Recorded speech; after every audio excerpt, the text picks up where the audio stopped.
and welcome to Short Circuit, your podcast on the Federal Courts of Appeals. I'm your host, Anthony Sanders, director of the Center for Judicial Engagement at the Institute for Justice. We are recording this on Wednesday, January 14th, 2026.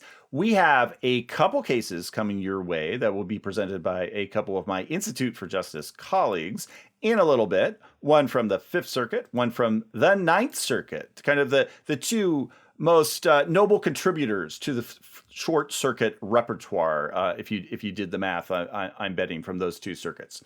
But before we get to all that, a couple announcements. Now, first of all, some hardcore fans of Short Circuit enjoy our Where Are They Now series, where we catch you up on some cases we talked about usually quite a long time ago, like what is the next thing that has happened in the case. And we'll get to that at the end of the episode. So stay tuned at the end of the episode for a little bit of Where Are They Now. Also, we are now in 2026, and that means we are celebrating America's sesquicentennial or semi-quincentennial, depending on the Latin word you want to use. Do you two, Marco and Riley Grace, do you have a favorite of those? We're going to be hearing them a lot the next 12 months, unfortunately. So I only have the second one in my head, and the other one immediately disappeared.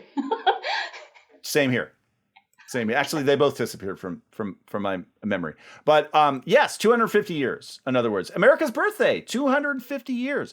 And so we at the Institute for Justice are partnering with to celebrate this with our friends at the Liberty and Law Center at Scalia Law at George Mason University for a conference that will be on April 10th, 2026. Now, most people are, of course, talking about how it all started. You could, where did America start? You could argue about that, but usually we come to the Declaration of Independence. July 4th, it was announced on July 4th, 1776.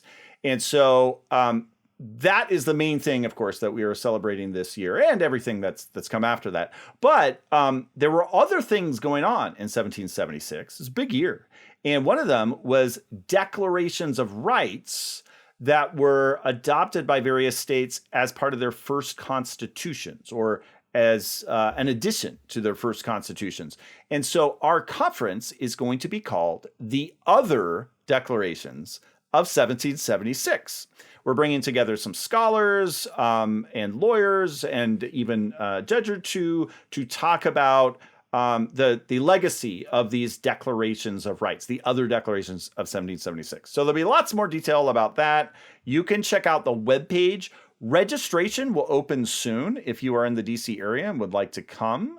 Again, it is pretty much all day on April 10th. It's free. There'll be free lunch and a reception. But so you can register soon. It's not quite open, I think, by the time this podcast comes out, but it will be soon. But you can check out the webpage of some folks who are going to be there, including Nicholas Cole of Oxford University and the Quill Project, who himself is British, but we won't hold that against him. We're kind of a reconciliation thing 250 years later. So that's coming up. But for today, we have my two colleagues. So Marco Vasquez is going to discuss this kind of wild Fifth Circuit case in a little bit. But first, I want to bring on Riley Grace Borden. So Riley Grace is working. She recently joined IJ. She's working in our Washington State office in Seattle. She has all kinds of interesting stuff in her background. She was a ballet dancer.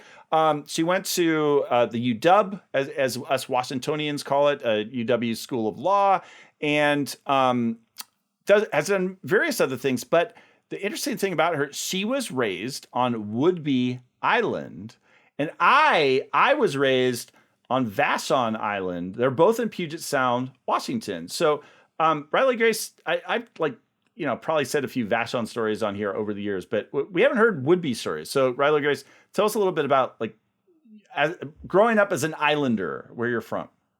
Oh yeah, Whidbey is it's a magical place. We call it, Narnia, and like Vashon, you have to take a ferry to get to it, so that makes it extra magical. It's great. We got a lot of farms out there. I grew up on a farm, so we have a lot of animals, and we still are keeping the farm up. So I like to get out there, at least once a month and escape the city. And, I don't know how often you get out to Vashon, but hopefully. It's actually, it's been too long, but yeah, I get back there from time to time. So wait, you can take there's a bridge there, isn't there? Yeah, there's a bridge. It's called Deception Pass. Kind of mysterious name as well. Right. Yeah. So it's a longer drive though. So if you're impatient with driving, right, like I am, you want to get on the boat. And it has is it a naval base or an Air Force base? It's a Air Force. It's a naval base, but they have a lot of a lot of planes flying and a lot of practice going on the island, which has actually led to quite a few court cases as well. Yes. But we won't get into those. They're pretty controversial for an islander. Yeah, on Vashon, we're always very proud that that you have to take a ferry. In fact, when they tried to build a bridge years ago, there was all this protest. We don't want a bridge, even though it would solve a lot of people's commutes. But then you'd have more people moving. Anyway, that's the politics. But Whidbey Island, I asked that because my mother actually taught military brats on Whidbey Island a long time ago, but it was with that base. So yeah, it's pretty much the entire north population of Whidbey Island is mostly military, and then central is artsy and south is kind of groovy. So I don't know if Vashon is divided into thirds, but Vashon's pretty much all groovy these days. Okay. Yeah. Groovy with some money, I'll say, but groovy with money. Yeah. Very great. The people I grew up knowing some people who lived in converted school buses in the woods. There's not so much of that anymore. Okay. But I think there's still a bit. People live in tree houses, that kind of thing. Oh yeah, we've got that. We've got that too. So and that, of course, is covered by the Ninth Circuit, which is the case you'll be talking about later. But first, we're going to start down in Mississippi in the Fifth Circuit. And Marco, I think maybe the lesson of this case is don't leave your car when you're at the gas station. I mean, that's what I'm learning from here. But tell us the whole story. Yeah, also a good lesson too is always ask for a receipt when it comes to the government. So my case is Jew v. Dobbins. This is a recent Fifth Circuit case, and it's an appeal of a motion for judgment on the pleadings. So we only have the facts that the plaintiff alleged, but I'll jump right into those facts. It's a woman who's named Alexis Jew, and she was at a gas station when police officers asked her for her driver's license. And the woman asked her, "Why do you want my driver's license?" And that apparently upset the officers. So they handcuffed her. They told her, "You're going to jail for, quote, failure to comply." So pretty quick escalation. The officers asked for her name, and she gave the officers the last name of her ex-husband. But she forgot her ID had her maiden name, which is Jew. And she was pretty recently separated or divorced, right? Exactly. Easy mistake to make, just divorced. So when that woman turned over her ID to the police said, "Well, you lied to us about your last name."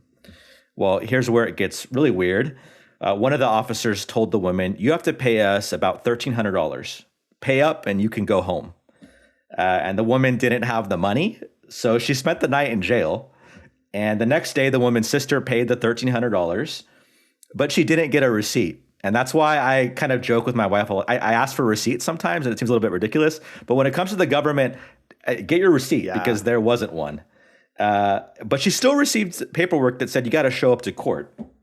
So she shows up to court, and the court staff said, "You got to go home because you have COVID, but someone will reach out to you."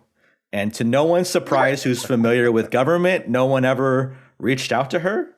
But she, being a good Samaritan, asked about her case at some point.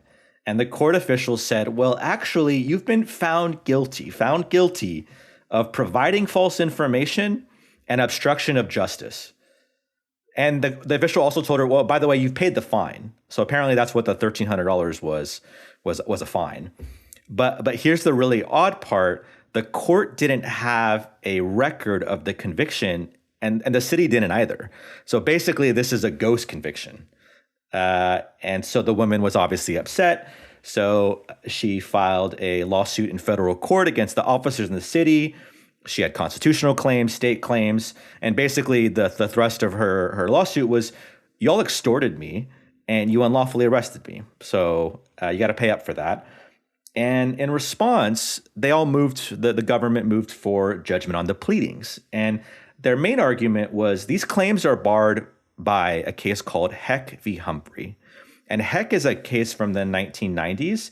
And really what it says is you can't seek money damages under Section 1983 if success in your federal civil lawsuit would necessarily imply the invalidity of your state criminal conviction. So that's a lot of words, but basically we don't want a civil judgment in federal court to contradict a criminal judgment in state court.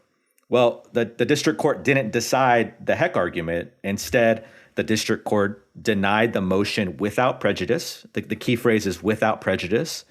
The district court judge stayed the case until the criminal charges are resolved. And then the district court judge ordered the parties to confer about whether the woman was actually convicted of this ghost crime. Like, figure out your paperwork. Yeah, exactly. Get something in order, please, because we don't know what's going on. Well, the officers in the city didn't like how the district court judge handled that motion, so they immediately appealed. And that should set off some alarm bells for anyone familiar with appeals. And so that brings us to the main issue, whether the Fifth Circuit had jurisdiction. Specifically, was the district court's order a final appealable order?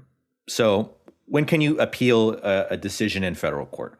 There's a general rule that you can't appeal until the case is over and there's a final judgment. And that's called the final judgment rule. So that's consistent with what the federal statute says. It says courts of appeal have jurisdiction over appeals from, quote, final decisions. Well, the Fifth Circuit said there's no final decision because the district court never decided the Heck argument. All the district court judge did was said, we're going to deny the motion without prejudice, and you all need to confer and figure out what's going on. And so for those who litigate, the distinction between without prejudice and with prejudice matters, because without prejudice means the court isn't deciding the issue on the merits. And here what that meant is you can bring up the issue again, but just not right now. You got to figure out what's going on. That's different than with prejudice. And so that's what the district court decided to do. And so then again, how does the Fifth Circuit have jurisdiction? Well, the officers and the city say you have jurisdiction under what's called the collateral order doctrine. So no final decision, but you have jurisdiction under the collateral order doctrine. Now, I hope I don't lose you here because the collateral order doctrine's pretty important. It's actually important enough for the Supreme Court to consider the doctrine this term in a case called Geo Group v. Medical. So I'll briefly dive into the collateral order doctrine. So I had mentioned that the federal statute says courts of appeals have jurisdiction over final decisions.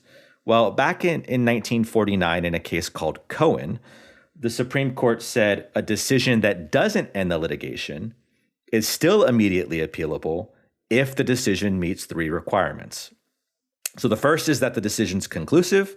The second is that the decision's an important question that's separate from the merits, whatever that means. And third, the decision's effectively unreviewable if we wait. So if an issue meets all three requirements, we satisfy the collateral order doctrine, the Court of Appeals has jurisdiction, you can immediately appeal, even though there's no final judgment. So if you think that's a malleable standard, you would be right, because the case law is a mess. There's many decisions. It's hard to decipher consistent threads, particularly over the years. But anyways, back to our case. The Fifth Circuit said collateral order doctrine doesn't apply here. There's no conclusive decision on the Heck issue, the Heck argument. And that conclusive issue, that's the first part of the collateral order doctrine. And really what the Fifth Circuit said is the district court judge just stayed the case and said, you got to confer. So in the end, the Fifth Circuit said no jurisdiction, and then the Fifth Circuit dismissed the appeal. So this is a great case because it's yet another example of government officials trying to get special privileges. And this time that it comes in the form of trying to short circuit the justice system and immediately apply decisions that they don't like. So I had to plug in that short circuit. Very there. good. Very good. But that's something we here at IJ are trying to roll back, those sort of special privileges. And so as an example, we recently had a cert petition on the collateral order doctrine. And what we were trying to ask the Supreme Court to do was say collateral order doctrine doesn't apply to the denial of an immunity under state law. So to simplify it, let's say you sue a government official, and that government official then argues in court, I'm immune under, let's say, Texas law. Well, the district court judge, let's say he or she disagrees and says, preliminarily, I don't know about that. We'll decide that later. Does that official have the right to immediately appeal and run to the Court of Appeals and say the district court judge got it wrong under state law? We said no. Judge Andrew Oldham on the Fifth Circuit said the answer should be no under current Supreme Court precedent. So we asked the Supreme Court to get involved and to hold that the collateral order doctrine doesn't extend to those circumstances. But unfortunately, the Supreme Court denied our petition earlier this week. But if you're interested in the issue, the cert petition's on our website under a case called McKinnon v. Hernandez. And even though that case didn't turn out the way that we wanted to, we're still going to keep our eye out on the collateral order doctrine. We're still going to be looking for opportunities to remove barriers to holding government officials accountable, like special appeal rights. That's our project on immunity and accountability. And that's really sort of the thrust of the Fifth Circuit case and our recent work in that area. And we'll put a link in the show notes to a bunch of other things that the cert petition, so folks can check it out. And this collateral order doctrine and immunity is especially important because under the federal doctrine of qualified immunity that we talk about all the time on this show, so many of those cases, a few are final judgments, but so many of those cases are actually these interim appeals where you kind of call time out. Let's appeal the immunity instead of letting the case go forward to discovery or to a jury and getting that kind of free first bite of the apple for that appeal. And so it turns out that in this case, it didn't work mostly because there was nothing to appeal. But it's kind of another side of all that. Riley Grace, your thoughts about this free bite of the apple that wasn't free? It turns out. No, very frustrating. I want to say, what the heck? Little heck reference there. No, I think it's very frustrating. And I think this case is, I read it and I thought about it and I was thinking, like, is this a good outcome? I mean, because they kind of avoided a key question and then the doctrine didn't end up applying. Is this going to make any difference or move us at all in the right direction in the circuits? Or Marco, do you just look at this and say, be like, oh, they missed kind of the main point and they didn't really interact with the doctrine or apply the standard that they should have applied? Yeah, I think this is a good result to the extent that the case is going to stand for the proposition that the government doesn't get an extra bite at the apple and gets to appeal prematurely. And so I think courts of appeals have noticed that the Supreme Court in recent decades has said, we really shouldn't be doing this collateral order doctrine thing. And that's kind of part of our work, too, is we're trying to get the Supreme Court to come back in and correct some of these courts of appeal. So at least in this situation, when it comes to heck at an early stage and not deciding the issue, I think it was a great result. Yeah. So you think kind of avoiding that analysis in the first place because it is so vague and blurry is better? Or I would say so because, again, one of the biggest deterrents for plaintiffs bringing civil rights lawsuits is the piecemeal appeals and how much the government can stop and go and send you to the district court, back to the Court of Appeals. And so in this sense, it may provide guidance like, hey, city, hey, local officials, you really shouldn't be appealing these issues. You should be waiting until the end to appeal these issues. Right. So I hope that it provides some guidance and can get Court of Appeals to quickly dismiss these appeals and say, we've already decided these issues time and time again. You shouldn't be appealing. Which is why it's frustrating that this case was unpublished, so it won't be direct precedent in the Fifth Circuit. I'm guessing the panel just thought it was just so obvious that without prejudice, and really this is just stayed for a status conference for a consultation, isn't enough to appeal. But any attorney for defendants in one of these cases is going to take any chance they can for a collateral appeal. So I can see why they went for it. I'm wondering what really happened here, and I'm guessing either it's a massive paperwork mess up, or these cops really were just shaking this woman down, and there was no conviction, there was no nothing. Like it really was just them, blowing smoke. So we'll see what comes out of that consultation now. Might be a good time to settle. But Yeah. we'll see about that. So that was about a case that really isn't at all in any way final yet. We have a different case that is not final, but is kind of further along the precedential track, you might say, and it's been going for a long time. And this is a case where the Ninth Circuit upheld a preliminary injunction, but it's one of those preliminary injunctions that kind of feels like a final judgment, although it's technically not. And that's this case from the Ninth Circuit about religious liberty that Riley Grace is going to tell us about. Yeah, so I agree. It does seem sort of more final than it is when you read it. So this case is called Union Gospel Mission of Yakima, Washington versus Nick Brown and several other people representing the Human Rights Commission, the Washington Human Rights Commission.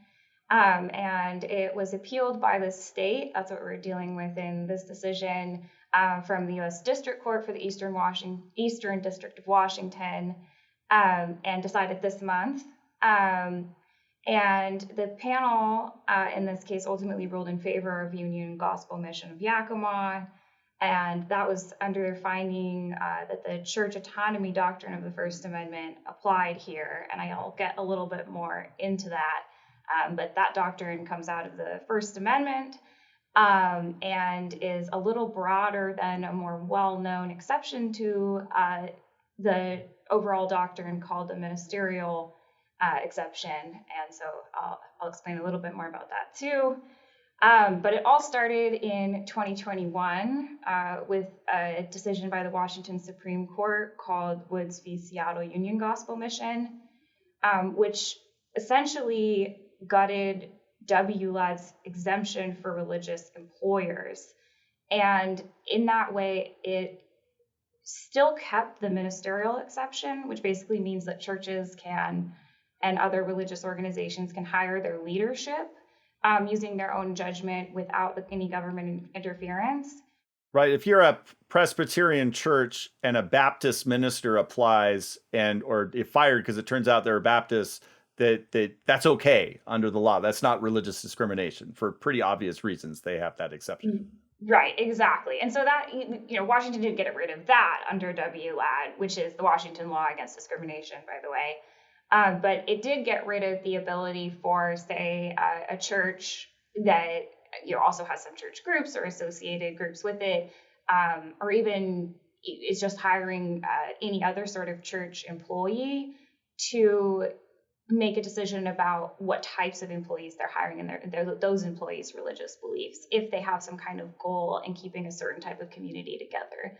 So maybe they wouldn't want to hire somebody who had completely polar opposite views of everyone else in the group, even if that person is in, say, a secretarial role rather than leading the actual church, just because of their goal to kind of keep a bubble of a certain belief system, a certain support system for a certain group of people. So that decision got rid of that exception. And after that, the Union Gospel in Yakima brought this pre-enforcement action against the Washington State Attorney General and the Washington State Human Rights Commission. And they wanted a declaratory judgment that WLAD violated its First Amendment rights. And its main argument was that it did want to hire people of kind of the same religious beliefs to serve in positions other than like their main leadership, and that it was kind of crucial to their sense of community and to maintaining their belief system that they hire people with certain beliefs. And they were about to do a huge bunch of hiring over 50 employees in 2023. And then two of the positions they were hiring for were just clearly not church leadership. And ultimately the state said, okay, you can use religious beliefs to hire those two employees and discriminate while hiring those two employees, but only they gave that exception for those two employees. And so that left the Union Gospel still kind of in a lurch because they wanted to hire the rest of their employees. And that ultimately led to this decision, which dealt more with the First Amendment's Establishment Clause and Free Exercise Clause and these specific exceptions. And so the ministerial exception has been pretty well known for a long time, recognized for, since the 1700s. And the additional aspect of it that allows for the church autonomy doctrine has also been around for a very long time. And the main difference between the two doctrines is that the ministerial exception allows for a little bit more outward discrimination. You can pretty much hire somebody for your church leadership under even pretextual discrimination. It could just be any reason that you don't want to hire somebody for a church leadership role. But if it's somebody who's going to, say, be a janitor or be a secretary, you have to be discriminating against your potential hires for specifically religious reasons, and for the specific sort of upholding of the community that you're trying to maintain. And definitely in this case, the court found that was Union Gospel's goal, and they said that was for three reasons that the state did agree with and conceded to. One, that Union Gospel is a religious institution, and two, that it had sincerely held religious beliefs that only people sharing a certain religion could advance its mission, and three, that its hiring policy was based on that specific belief. And so ultimately it agreed with the district court, and that's where it is sitting now. And it dismissed all the state's claims, including one involving standing, which I mentioned, where the state had allowed for the two hires, but not for the other 48 hires that they were trying to make. So, yeah, it's kind of a summary without getting more to it. Yeah. So there is a lot of layers to this. Marco, curious your thoughts about it. Yeah, it was interesting to me because the Ninth Circuit went to great lengths to say we're not really breaking new ground here. Number one, we only could reach this decision because the Washington Supreme Court interpreted its state statute so narrowly that we have to do the constitutional analysis. The Ninth Circuit said other state statutes, federal law has similar protections. So, and the Ninth Circuit also said, we're not saying anything about other types of entities that are run by religious institutions, such as businesses or hospitals. This was a purely religious organization that had a religious mission through and through at everything that it did. So it's an easier case to decide. And I guess I don't know that we'll see an application to other businesses or hospitals anytime soon, unless states or the federal government's going to roll back religious protections and statutes. But it'll be interesting to see if people try to expand this case. But yeah, I mean, writing an opinion that's narrow, we see that a lot because you have a panel of 3 judges who have different views about the role of a judge, judicial philosophies, worldviews. And so I'm not surprised that we see an opinion that's obviously important, but trying to let people know this isn't breaking much new ground. Yeah, I don't think it does necessarily. Yeah, I mean, because the only possible exception to that is this organization does more than just, it's not just a church. It also seems to take care of the homeless as well, and have a couple other things that it's actively doing. Not that most religious institutions don't also do that. Sure. Yeah. But yeah. It is narrow. It is, it's an interesting kind of lightning in a bottle situation, which we do get from some time to time, where this is all covered by federal and state law anyway. And yet, because the Washington Supreme Court did this kind of funny thing, which, states sometimes do. And so that we have, it's exceptionalism and federalism. Then it gets caught in the constitutional question. And so the state the court has to go forward with it.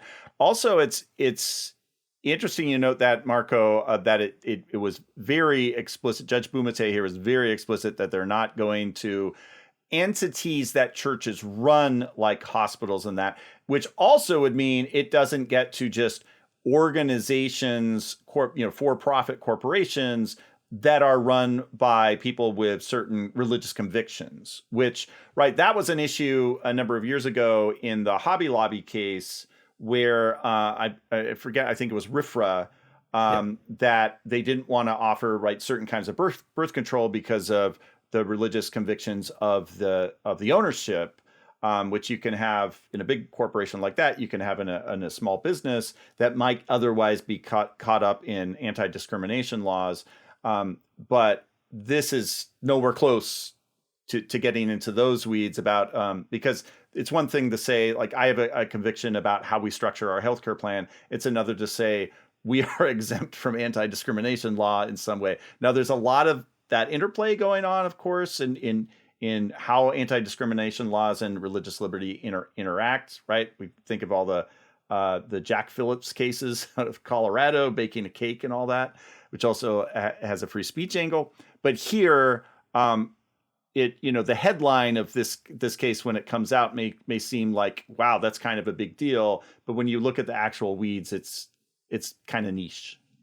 Yeah, exactly. And the actual organization itself was, again, religious through and through. It was everything that they do was religious. And the opinion's really only about hiring decisions based on religious beliefs for those type of organizations. So again, at first blush, it may seem like it's huge, but when you read the opinion and you see what the facts are like and what the state didn't contest, it seems like the correct decision.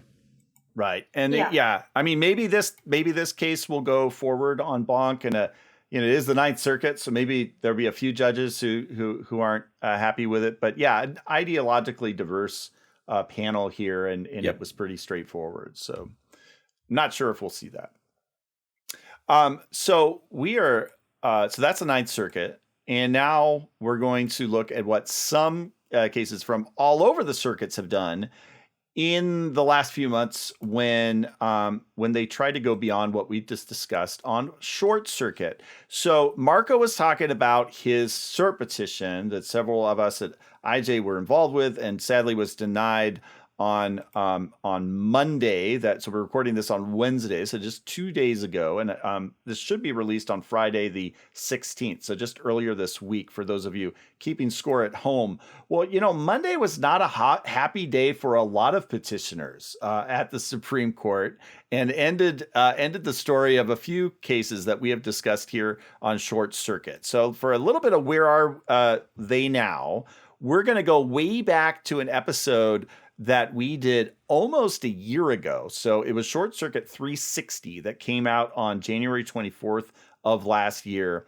And some of you may remember this case, longtime listeners, but I'm going to butcher the name, Herzholer versus Guzman. And it's actually litigated by our friends at the Pacific Legal Foundation. And it was about, basically it was about a racial set-aside program. I think it had to do with COVID money. It was from the Biden administration. And the court essentially said it's not justiciable because they just didn't even get to the merits. So that was then appealed. And I'm sorry, there was a cert petition filed. There was a response requested, which is like step one in cert petition. Ooh, there's a response request. Like they're not going to summarily deny this. Hey, and then it was relisted a few times, I believe. But then it was finally denied. So, you get your hopes up and then it's denied. And that was, again, just last Monday. Now, another case we talked about around the same time, Short Circuit 361, was Cotto versus Campbell. And this was a really interesting, the whole scandal it was about was really interesting. And so it was where in the state of Massachusetts, there was rampant things wrong with their drug labs. and the state Supreme Court, the Supreme Judicial Court, as they call it in Massachusetts, had vacated all these convictions. I mean, it was a huge number because the drug labs were not as they should be. There was a massive violation of rights. There was then a class action to get the property back of those people who were wrongfully convicted, like things like that. Some of them were DUIs, but a lot of them were other kinds of drug related convictions. And so like the cell phone you'd have on you when you're pulled over, other pieces of property, maybe jewelry. And so they tried to get that back with a class action, but that was denied for procedural reasons at the First Circuit. And they went to the Supreme Court, and a year later, it's denied. So that was just denied the other day. Cert petition was filed back in June. Finally, the last one we'll mention here is Sullivan versus Feldman. That was the case that we discussed at the Short Circuit 10th anniversary by our friend Rafi Melkonian. So if you heard that episode, you will definitely remember this case that Rafi succinctly discussed for all of us. It was about an arbitration case, which sounds like super boring, right? But it was an arbitration case where for some reason, because the contract was not written all that well, they had 4 different arbitrators arbitrating the same issue at the same time at the same arbitration. And these arbitrators would like overrule each other and fine each other during the course of the proceeding. And it went for like days and days, like these massive big business arbitrations sometimes do. So anyway, it went up to the Fifth Circuit, and the Fifth Circuit basically said, most of this was okay, even if weird, but some of it was not. And we're going to remand it, but you just need one arbitrator this time. And so Rafi described it as one arbitrator to rule them all. Was Judge Jones's ruling in that case. There was a part of the case, though, that they thought they should go for cert on. It wasn't the actual like merits, and it was about how do you delegate class arbitrability to an arbitrator. Anyway, they were unlucky, and cert was denied. So cert denied on that case too. I think they now go back down and have their one arbitration to rule them all, or whatever it is. I don't know. If I'm getting that wrong, Rafi and his colleagues can write in, but I think that's basically it. So a lot of denials. There have been a few cases granted cert lately, but I got to say, not the most interesting. We're still waiting on the tariffs case as of recording this.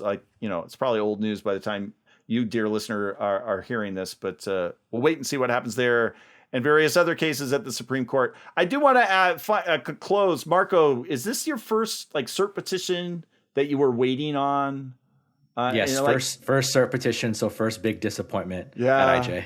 It's kind of like the first season you're following a sports team and they lose, they don't win the championship, and you gotta get used to that, don't you? Yes, especially for me. I grew up in Arizona, so unfortunately, Arizona Cardinals fan. Seen a lot of losing in my days, so hopefully my IJ career is not quite the same. Oh, no. Understood. So Riley Grace, I'm guessing you haven't had a cert petition that pending in your career so far. I think that's a good thing for everyone. Yeah. Well, I'm sure you'll look forward to denials in the future, but some grants too. Yes. So hopefully, yes. Yeah, we'll see about that. Denial would be good too. Yeah. Maybe not. So that's where are they now for a few cases. We'll keep our eye on all of the others. But in the meantime, I'd like to thank you both for coming on, discussing the Fifth Circuit and the Ninth, and for all of you listening. And please be sure to follow Short Circuit on YouTube, Apple Podcasts, Spotify, and all other podcast platforms. And remember to get engaged.